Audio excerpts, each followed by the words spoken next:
Você já teve que passar por uma grande mudança na sua vida, uma grande superação?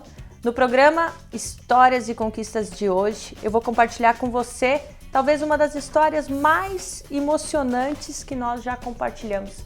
Vou conversar com Gabriel Metzler, ele é engenheiro civil, é deficiente visual e ele vai contar para nós a sua história, como que ele perdeu a visão e a superação toda que ele teve. Hoje ele é palestrante, foi premiado pela Unesco, pelo grupo de voluntários que ele tem, que passam mensagens para os adolescentes dos riscos que envolvem você lidar com explosivos caseiros. Não perca, nosso programa está começando, fique com a gente.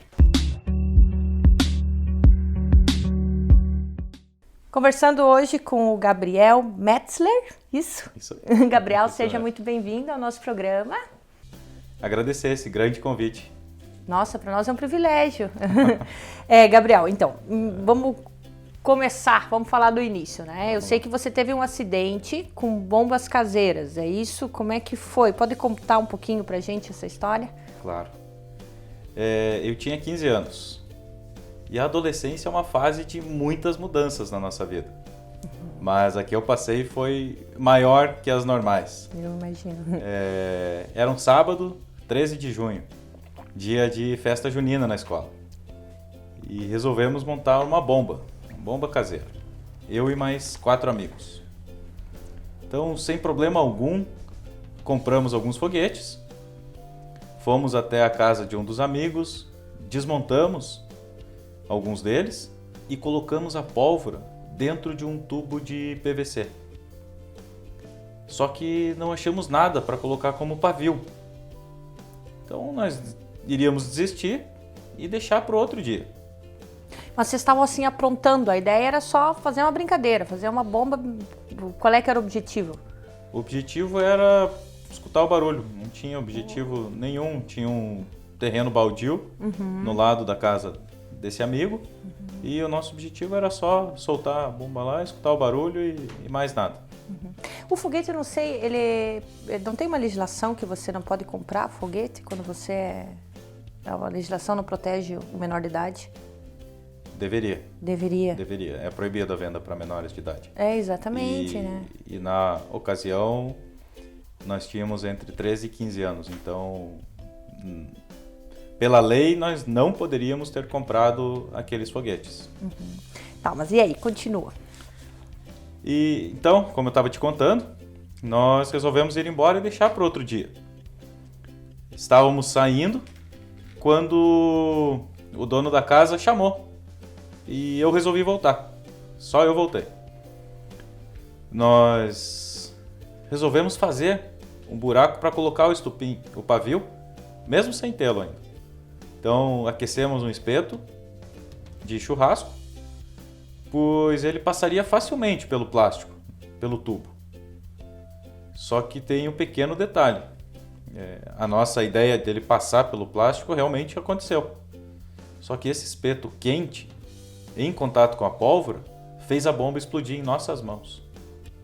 Nossa. E aí? Aí ficou na hora tudo preto, né? A pólvora ela é muito rápida, ela não dá tempo para nada. Então nós fomos nos guiando com as mãos pelas paredes para tentar sair da casa. E quando nós saímos, os amigos e os vizinhos que tinham ouvido o barulho voltaram, vieram correndo para casa e quando eles chegaram nos encontraram muito feridos. Né? Nossa, que susto, que tragédia. E aí, como é que foi que aconteceu? Daí você teve o problema da visão em decorrência disso? Exatamente. Nós fomos levados para o hospital, passamos por longas horas de cirurgia e esse meu amigo, infelizmente, não resistiu. Ele faleceu em função do acidente. Eu depois fui fazer mais exames e o médico já na hora detectou que a visão do olho direito estava perdida e do olho esquerdo era possível recuperar um pouco. Ele já foi bem claro que não poderia igual era antes, não ia voltar, era com bastante limitação, mas que um pouco era possível recuperar. Daí você conseguiu recuperar a visão? Eu recuperei. Recuperei um pouco, sim. Foram 2 meses sem enxergar nada, passando por diversas cirurgias, procedimentos, consultas. E em agosto, 2 meses após o acidente, a visão começou a voltar. Ainda bem limitada, mas começou a retornar. E as mudanças, Gabriel? Aí eu imagino que começaram as mudanças da sua vida. Foi uma mudança muito grande. Eu acho que o mais difícil, né? Nós estávamos conversando, deve ser o primeiro impacto, você aceitar isso. Como é que foi esse período de aceitação? É algo difícil, muito difícil, porque você não espera que aquilo vá acontecer, né? Adolescente, criativo, cheio de boas ideias, mas sem noção nenhuma do perigo. E realmente mexer com explosivos é muito perigoso. Então foram momentos muito difíceis, né? Tanto para mim, minha família, os amigos e principalmente a família desse meu amigo que faleceu. E como é que você começou a se adaptar com essas mudanças, né? Porque hoje eu converso contigo, nossa, pessoal, o Gabriel é um exemplo, dá para perceber em você que você tem uma alegria, que você consegue levar a sua vida de uma forma bastante positiva, tem uma boa vida, tem uma qualidade de vida, não se deixou abater, você é muito reconhecido por isso. Então, mas eu imagino que teve todo um processo até chegar nesse momento, né? Que, claro, mas o momento difícil, assim, como é que você conseguiu reestruturar as suas crenças, né? Reformular, passar por esse processo, por essa mudança? O que foi primordial para ti? Para mim, para superar esse momento tão difícil, foi sem dúvida nenhuma o apoio da família e dos amigos. Eles estiveram sempre ao meu lado, dando força, mostrando que eu podia, que era possível. Eu fui fazendo a minha parte, acreditando no médico. Ele pedia para ficar, para recuperar da cirurgia no olho, tinha que ficar de bruço, com a cabeça para baixo. Então foram 10 dias, Gabriel tem que ficar 10 dias, eu fiquei os 10 dias. Depois mais outra cirurgia, mais 10 dias. Então, assim, claro, muito pensamento positivo, mas sempre fazendo a nossa parte, né, a minha parte nesse caso, e com apoio das pessoas mais importantes da nossa vida, né, família e amigos. E você continuou estudando, daí terminou o 2º grau e depois entrou na faculdade de engenharia, é isso? Isso mesmo. Como eu te falei, 2 meses após o acidente a visão começou a voltar, ainda, né, bem limitada, mas eu terminei o ensino médio. E em 2007 eu me formei em engenheiro civil. Maravilha. Chegou a atuar na área? Trabalhei até ano passado, estava trabalhando Trabalhei de 2008 a 2013 em Curitiba, em uma multinacional canadense, na área de geração de energia. E em 2014 fui morar em Niterói, no Rio de Janeiro, também trabalhando nessa área de geração de energia. Você tem uma premiação, pelo que eu vi, na Unesco? Isso. Você pode contar um pouquinho pra gente? Claro. Seu grupo de voluntários, né? Isso mesmo. Em 99, alguns meses após o acidente, aquele mesmo grupo de amigos que teve aquela ideia errada de fazer a bomba, dessa vez teve uma boa ideia. De mostrar para as pessoas, com o nosso exemplo e através de palavras, vídeos e fotos, o risco do manuseio inadequado de explosivos. Então, com esse propósito, surgiu o Grupo Alerta Vida, GAV. E esse trabalho vem realizando palestras, seminários em escolas, empresas, hospitais, grupos de escoteiros, grupos de jovens, enfim, onde o grupo é solicitado. E esse trabalho, no ano 2000, ele foi premiado pela Unesco, com a participação no Fórum Sonhadores do Milênio. Foi um evento realizado em parceria pela Unesco, McDonald's e Walt Disney World. Foi em Orlando, nos Estados Unidos, e contou com a presença de 2.000 jovens do mundo todo que tinham projetos, trabalhos voluntários, buscando sempre o bem da sociedade. Que bacana, e vocês foram agraciados. Foi uma honra, né? Uma satisfação representar o país num evento tão importante. Ah, com certeza. Muito legal o reconhecimento. Gabriel, eu estava pensando, existe um número muito grande de pessoas, de adolescentes, de jovens que correm, que fazem essas bombas caseiras? Tu tem um conhecimento sobre isso? Assim? Eu não vou prender só a bombas caseiras. Eu quero falar contigo assim de explosivos em geral, foguetes, bombinhas e até bombas caseiras. Tem um dado que pra gente é absurdo. Assim, é difícil de acreditar. São 17 anos desse trabalho voluntário. Então a gente já centenas de palestras pelo Brasil todo, inclusive essa oportunidade fora do Brasil. E você sabe em quantos por cento das turmas que a gente conversou que tinha ou uma pessoa que tinha se acidentado ou que conhecia alguém que se acidentou? Seja um pai, um tio, um primo, vizinho. Tem ideia de quantos por cento? Não faço ideia. 100%. Capaz! Em 100% das turmas que a gente foi falar, pelo menos alguém, né, relatou um acidente que ele conhecia. E é um grande alerta para a legislação, né? Porque o jovem, ele é inconsequente, ele é brincalhão, ele é arteiro, né? Ele não tem noção das consequências que isso pode causar. Então, se tem aí uma legislação que proíbe a venda para menores, tem que ser cumprida. Com certeza. E muito provavelmente, o nosso acidente foi em função do desconhecimento. Claro, com certeza. É perigoso soltar foguete? Mas o que acontece? É muito perigoso, é pouco perigoso. E com esse trabalho do voluntário, a gente entendeu realmente, né, além da experiência pessoal de ter passado por um acidente, mas conversando com peritos em explosivos, com médicos, seja ortopedistas, seja oftalmologistas, nós entendemos melhor o perigo que é mexer com explosivos. Com certeza. E uma grande conquista profissional hoje? Grande conquista?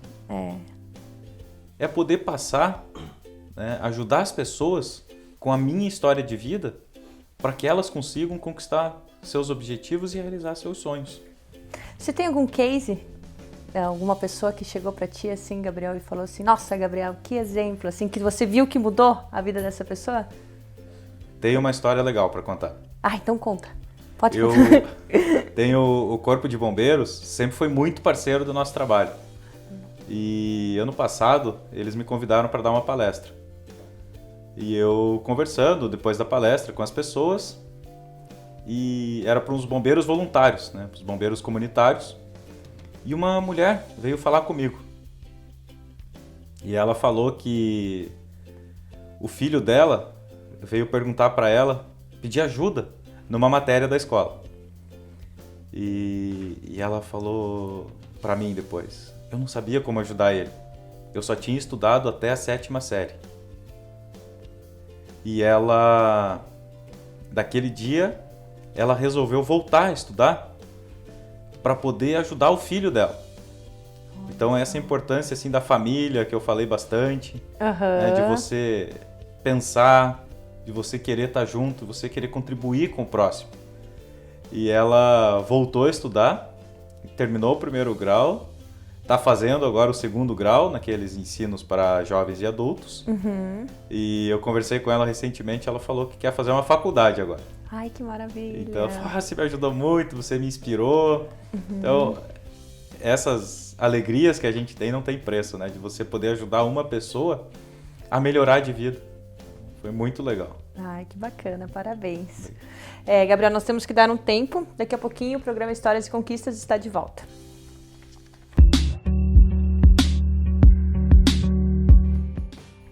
Conversando hoje com o Gabriel Metzler, ele é deficiente visual, veio compartilhar conosco a sua história de superação. Gabriel, eu sei que você estava comentando que tem uma diferença entre o deficiente visual e o cego, é isso? Na verdade, assim, A cegueira é um tipo de deficiência visual. Então, pela lei, existe o baixa visão, que é aquela pessoa que enxerga um pouquinho, mas uma visão bem limitada. E o cego, que é o que tem 0% de visão, né? Que não enxerga nada. Tá, e por exemplo, mudando um pouquinho de assunto agora. Eu sei que você tem filhos, tem um filho, é isso? Então isso aí não impediu de forma alguma que você conseguisse levar a sua vida, né, da melhor forma possível, né? Você se casou, teve filhos, como é que foi isso? Eu, depois do acidente, eu procurei levar a vida dentro da normalidade. Claro. Como eu falei, eu me formei engenheiro, eu passei 6 meses morando no Canadá, estudando inglês, depois... Tu foi pra lá sozinho, pro Canadá? Foi? Uhum. Nossa, que Morei fantástico, lá. Gente! 6 meses sozinho, eu fiz um MBA internacional, com uma grande instituição aqui do Brasil e em parceria com a Universidade de Washington. E você sente apoio, assim, dos colegas? Você nunca passou por um momento preconceituoso? Não, muito pelo contrário, eles sempre me ajudaram bastante. Ai, que bacana. Na faculdade, eu quase não tenho cadernos. Olha só. Devido às lesões, né, do acidente, eu perdi uma parte do olho, que é a que nos ajuda a focar a imagem. Então, quando você olha para longe, o olho foca longe, a hora que você olha para perto, ele automaticamente foca perto.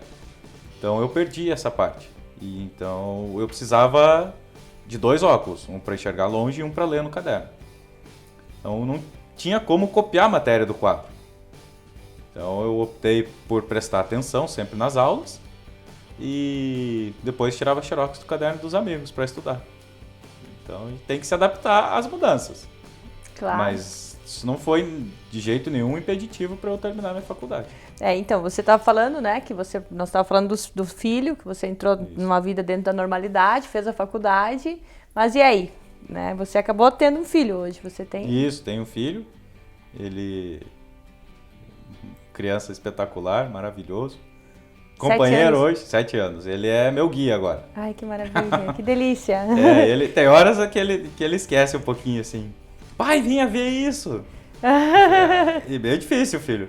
Mas, assim, de uma forma geral, ele é super atencioso, entendeu muito bem a situação e me ajuda muito. É muito cuidadoso com o pai. É um querido. E eu sei que você estava me comentando que você tem algumas histórias engraçadas para contar. Ah, tem. Olha, a gente passa por cada uma nessa a gente brinca, né, na Cegolândia. Cegolândia é boa. Muitas vezes talvez por desconhecimento das pessoas ou assim, eu não sei o que acontece, mas ou por medo de pegar cegueira, por encostar no cego, a gente passa por essa, sabe? Esses dias eu tava indo pro instituto, que é perto da minha casa, lá em Curitiba, o Instituto Paranaense de Cegos, né? Só para explicar, onde eu estou fazendo aulas para auxiliar nesse processo de readaptação. E eu estava andando com a bengala e eu cheguei numa esquina para atravessar e não tinha sinaleiro. Aí eu pedi ajuda e a mulher começou a puxar pela bengala. Eu falei, meu Deus. Aí eu soltei a bengala na mão dela. Não, eu soltei, dei 2 passos para trás e voltei para a calçada. Aí eu só escuto daqui a pouco, ué, cadê o cego? Tinha um ceguinho na ponta dessa bengala. Meu Deus, perdi o cego. Ainda bem que outra mulher viu o que estava acontecendo e me ajudou, me levou do jeito certo, né? Que é muito simples você ajudar. É só você dar o braço, né? O cego vai saber te orientar, assim.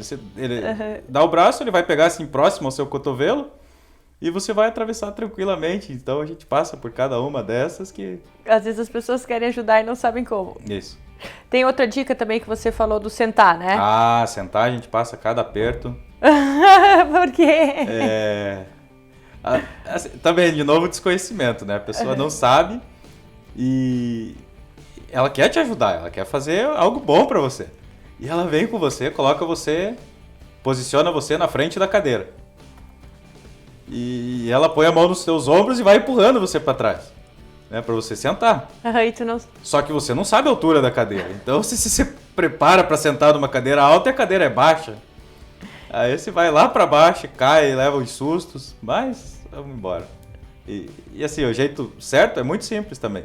É só você pegar a mão do cego e colocar no encosto da cadeira.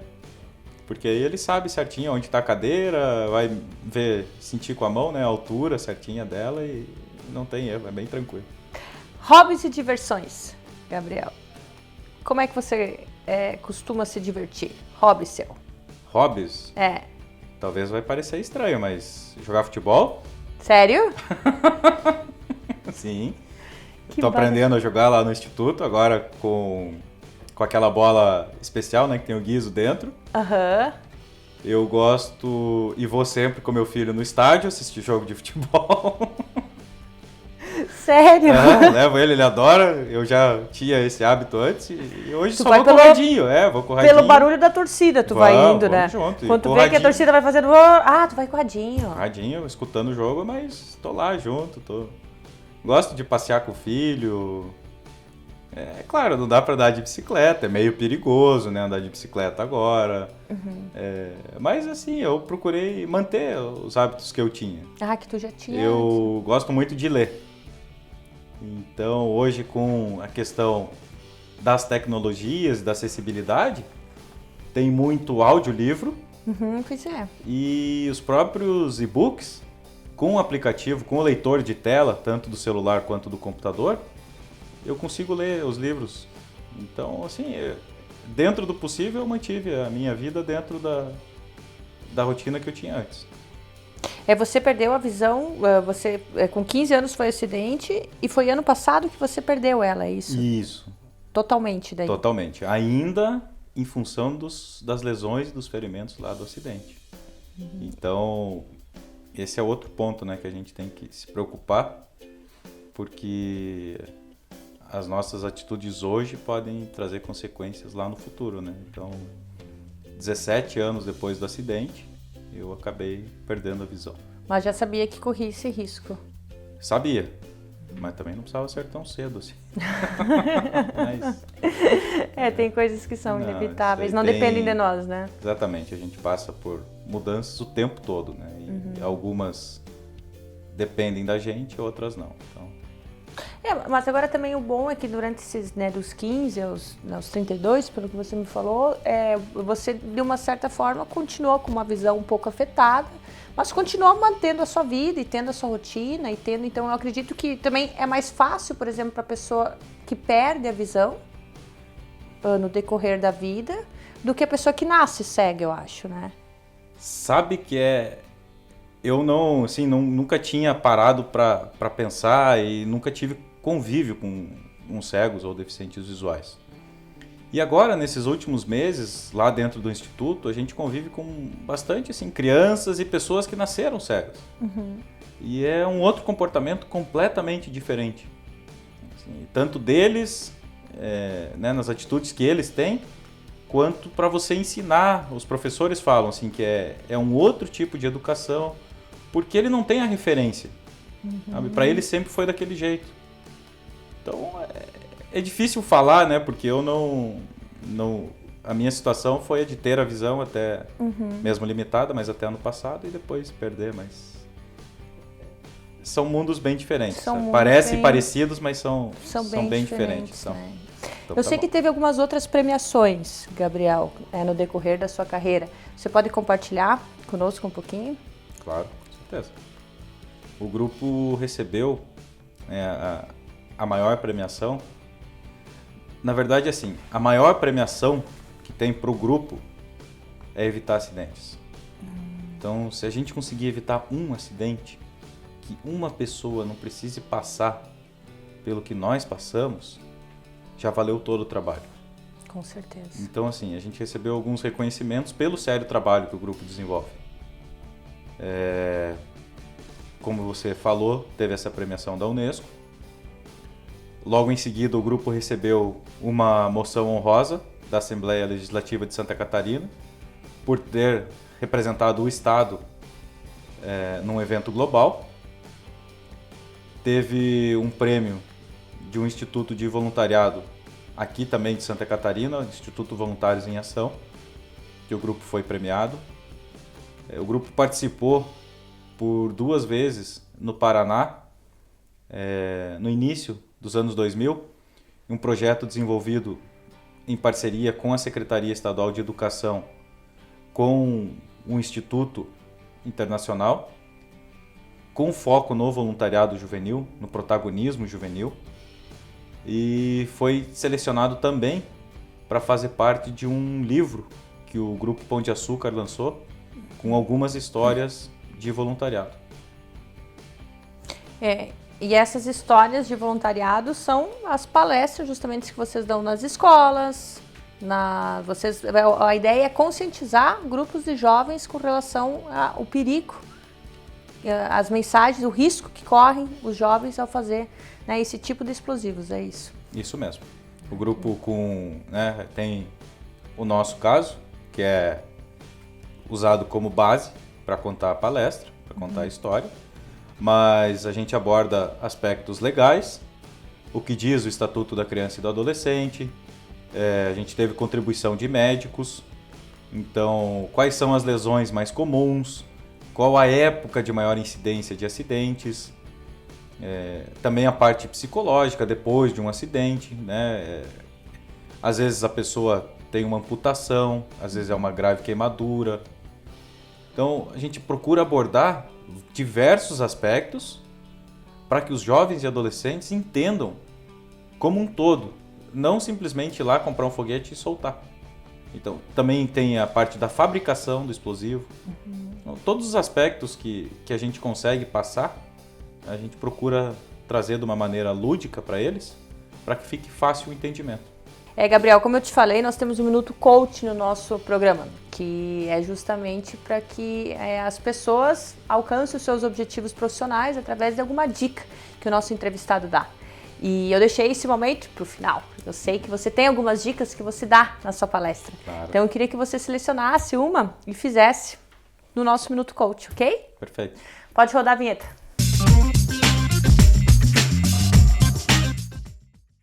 Nós passamos por mudanças o tempo todo. E para superar esses desafios, essas dificuldades que nós encontramos, é preciso ter atitude. Mas o que é ter atitude? Ter atitude é você agir da maneira certa, não é fazer de qualquer jeito. É você planejar, depois executar. É você saber que você não conhece de tudo. Peça ajuda. Se você errou, reconheça o erro. Essas são algumas características dos grandes vencedores. Grande abraço.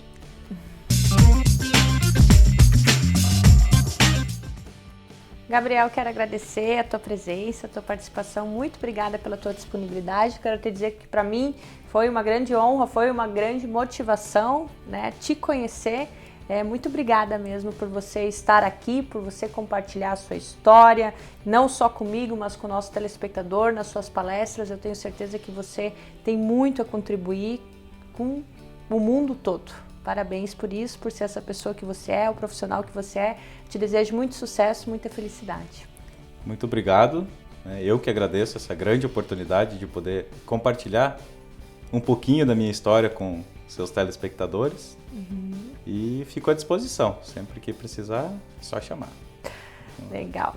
Pessoal, quero fazer um agradecimento todo especial também para as lojas Atrativa aqui no Oswaldo Reis 1540. E um abração, um beijo bem grande para você, nosso telespectador. Desejo uma semana maravilhosa, com muita atitude, mudança, pensamento positivo. E é isso aí, que você realize todos os seus sonhos.